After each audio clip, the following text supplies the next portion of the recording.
So when we all start out as beginners, it's inevitable that there are some things that we're going to slip and fall into. They're just stumbling blocks that happen to be along the way in that kind of journey. And it's important that very early on you recognize what those are, and if you can for yourself, avoid them.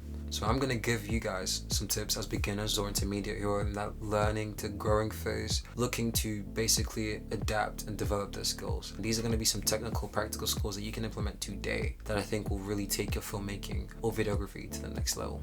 So the first tip that I actually want to give to you guys is about gear. Don't let gear guide you, but it's also important. It really does matter. So people say that gear doesn't matter. The unfortunate truth is that it does.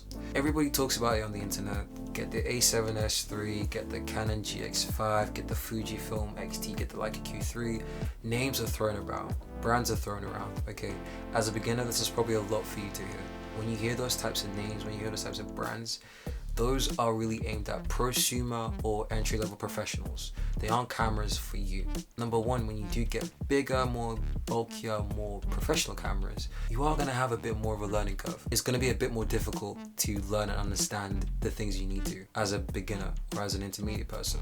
But also, there are specifically beginner-friendly cameras made for people like ourselves starting out in the filmmaking journeys. The camera I'm using, for example, right now is the Sony ZV-E10, like things like the Nikon Z50, the Canon G7X, very popular, the Canon R100 series, or the Fujifilm, I believe it's X-T30, but there are beginner-friendly cameras out there made for people who can use them today and learn. And I think it's very important, especially if you are going to go into more of that filmmaking and not just videography, that you get a camera that has an exposable sensor that allows you to add different lenses on, because that will allow you to basically learn more about lenses, shot types, composition types, focal lengths, things like that, which gives you more room to grow later on. And it just means you get, as you buy kit, it's more expandable. You don't have to like throw it away when you get the next camera or something else like that. But also something that isn't spoken about a lot, while you may be able to save money on the camera with accessories, those are really important. You really want to get good tripods, you really want to get good ND filters, you really want to get good microfiber cloths, you really want to get good stands, right? These things are essentially your bread and butter. The small little things really amount to the big things. They make the big things happen. And the small things for us in videography are the little pieces of equipment here and there, like your screws, your Allen keys, your quick release plates, right?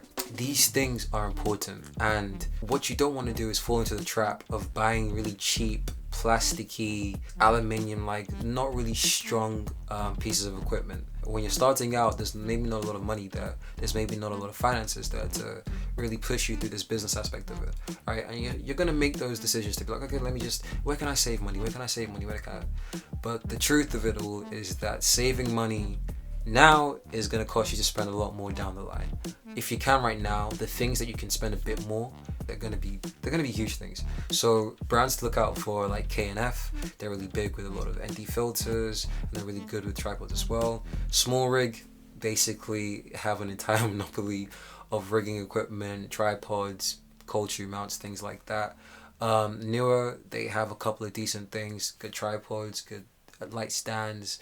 They even make microphones and things as well like that. Look at reviews on Amazon. Top rated things are what you kind of want to get into. And I'm not saying break the bank. Like, we're looking at sort of 20, 30 pound maximum pieces of equipment. And yeah, maybe it's a bit of money right now, but we're saving ourselves stress further down the line. Point number 2 is learn the fundamentals very early on. I cannot stress this enough. This is a very big part of owning a camera, right? You need to understand the relationships between your ISO, your aperture, and your shutter speed. The triangle of exposure. Having a very in-depth understanding of how those three things work with each other is going to push you further. Shutter speed is how quickly the shutter, maybe it's electronical, maybe it's mechanical. Mechanical's where that term really came from, but it's how quickly the shutter opens and closes. And the shutter is the thing that dictates when light comes into the camera. If it opens really quickly, you get like really quick shutter speeds, meaning that there's basically no motion blur. And if it opens really slowly, or if it takes more time to open, you get more light coming, which does make your image brighter.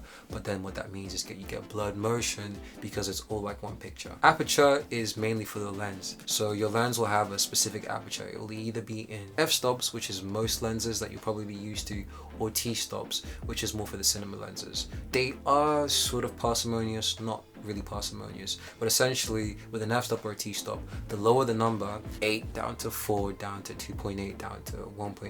1.8 down to 1.4. The brighter the image, the more light the lens lets in. Essentially, the aperture is going to give us the amount of background blur that we have in a picture or an image. What is really important for now is to note that when there's more light into the image, the camera can separate the foreground from the background a lot easier because it can tell what's what, and so you create the background blur.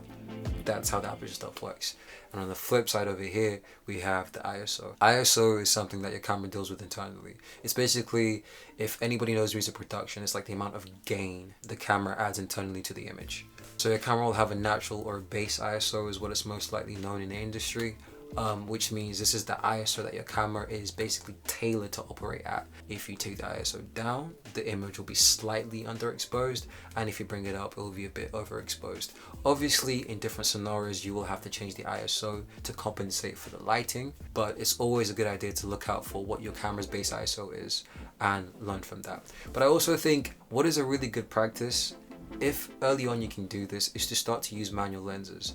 And the reason I say this is because the best way to kind of learn about how light works in the camera is to stop using autofocus and autofocusing lenses, because those things they'll baby you for a long time, right? And there's nothing wrong with autofocus, especially when you get into doing client shoots and that thing's reliable. If you have a really good camera, there are cameras out there with amazing autofocus who can lock on to like human eyes and birds and planes and things.